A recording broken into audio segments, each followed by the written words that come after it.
лесах начинается пожароопасный сезон. Какие прогнозы дают синоптики, как пандемия повлияет на количество пожаров в лесах и что грозит за сельхозпал? Об этом мы узнаем у Алексея Агеева, замминистра экологии, главного лесничего республики. Алексей Николаевич, здравствуйте. Здравствуйте. Скажите, какая часть пожаров происходит обычно по вине человека в лесах? Ну, по статистике, в целом по стране происходит порядка 80-90 пожаров по вине человека ежегодно. В республике по нашей ситуация немного иная. В летний период, активности грозовой, происходит больше пожаров как раз в результате сухих гроз. Тем не менее, необходимо отметить, что в весенний период, до открытия еще пожароопасного сезона и в момент открытия пожароопасного сезона, все возникающие пожары, основная масса, практически 100%, это вина все-таки человека. А вот ситуация с пандемией, когда большинство людей сидят дома, не выезжают на природу, как-то может повлиять положительно на статистику пожаров в лесах? Указами президента, главы республики введены ограничительные меры в связи с пандемией, в том числе и по выездам в леса.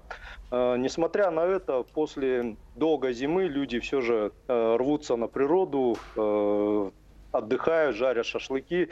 По нашему министерству мы ежегодно создаем мобильные бригады, группы для проведения патрульно-рейдовых мероприятий, которые проводят в этот период перед пожароопасным сезоном этого года разъяснительную работу с населением о необходимости оставаться дома, соблюдать режим самоизоляции, и выписываем соответствующие предупреждения гражданам. В основной своей массе граждане у нас сознательные и входят в положение, так скажем, и покидают прилегающие территории, прекращают свою, так скажем, отдых на природе. А какова сегодня техническая, организационная готовность соответствующих служб, муниципалитетов к пожароопасному сезону? По состоянию на сегодня все наши лесопожарные формирования уже приведены в боевую готовность. Это 60 структурных подразделений ГБУ «Лесоохрана» и ГАУ «Якутлесресурс». Вся техника готова на 100%. Личный состав постоянных работников прошел обучение и комиссионное медицинское обследование. В данное время идет набор сезонных работников. Помимо этого, с 15 апреля к круглосуточной службе приступила у нас региональная диспетчерская служба, которая собирает информацию по возникающим пожарам. Кроме того, муниципалитеты также готовы к пожароопасному сезону. Разработаны все и приняты необходимые нормативно-правовые акты, созданы оперативные штабы по борьбе с огненной стихией. И также созданы резервы горюче-смазочных материалов, финансовых средств, материальных запасов. Получается, пандемия никак не повлияла на подготовку? Да, конечно, пожара никто не остановит в любом случае, поэтому вся работа у нас ведется в штатном усиленном режиме, как и каждый год. А какие прогнозы дают синоптики на лето? К какой ситуации готовитесь? Нужно в первую очередь понимать, что прогноз на долгий период времени дать достаточно трудно, тем более на какие-то определенные периоды, которые во временном промежутке случатся еще не скоро. Но по данным, которые ежегодно предоставляет ФБУ «Лесоохрана», это город Москва, по сбору информации ежегодной, и по тем, так скажем, показателям, которые ежегодно проходят по стране, то у нас по республике самыми сложными периодами будут июль и август месяц. В принципе, как и ежегодно в последние годы. Но, тем не менее, необходимо отметить, что в мае и июне нужно все равно не ослаблять, так скажем, свое внимание к возникновению пожаров, которые особенно будут возникать по вине человека. Нужно будет принимать оперативные меры по их ликвидации. Сельхозпалы в землях, примыкающих к лесам, запрещены. Насколько соблюдают этот запрет собственники и арендаторы земель? И что им грозит в случае нарушения? Да, верно. Согласно действующих правил противопожарного режима в Российской Федерации, сельхозпалы полностью запрещены. Тем не менее, К сожалению, не все граждане это понимают, не все сельхозтоваропроизводители это понимают и продолжают проводить сельхозпалы на землях, в том числе и прилегающих к лесам. Но при этом есть как административная, так и уголовная ответственность в случае, если ущерб будет крупным, да, если эти пожары перейдут на земли сельхозземель, на земли лесного фонда. Так, допустим, гражданам штраф за нарушение правил противопожарного режима грозит 5000 рублей, должностным лицам 50 тысяч рублей, а юридическим лицам от 500 до 1 000 000 рублей. То есть довольно-таки существенные штрафы.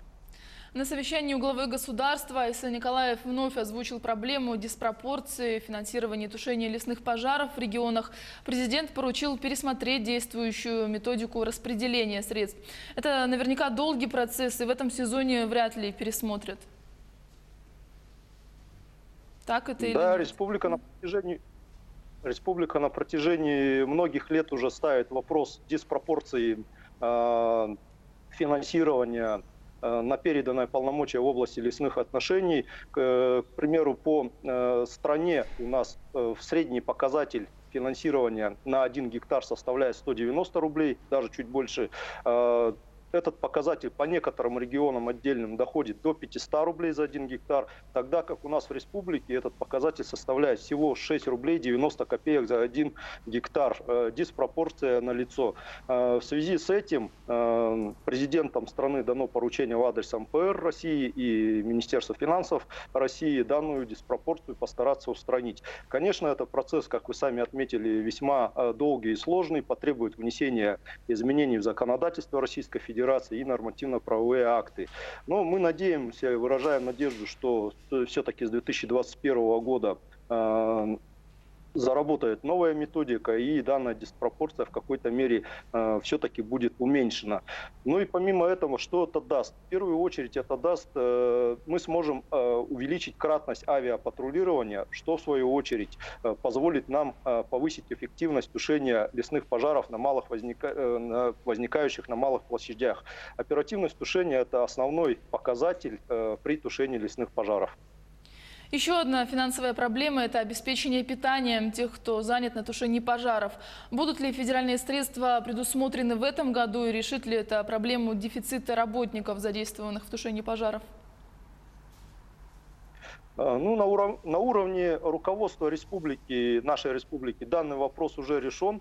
Средства будут выделены из средств республиканского резерва Республики Саха-Якутия. При этом федеральные органы данный вопрос тоже прорабатывают. И если вдруг в этом сезоне средства будут выделяться на питание средств федерального бюджета, то средства республиканские будут возмещены и восстановлены. Ну, у нас предстоят майские выходные. Как будет вестись патрулирование лесов и к чему бы вы призвали население?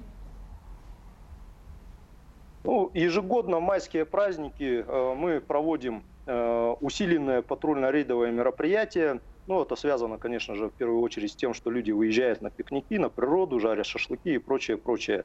Ну и, конечно же, инспекторы работают у нас, повторюсь, в штатном, но усиленном режиме, так как майские праздники будут выезжать, предупредительные меры, соответственно, проводить беседы и прочее, прочее.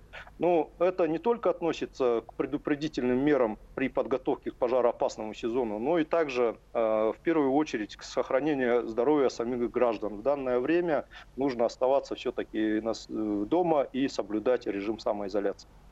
Алексей Николаевич, спасибо большое за беседу. Спасибо.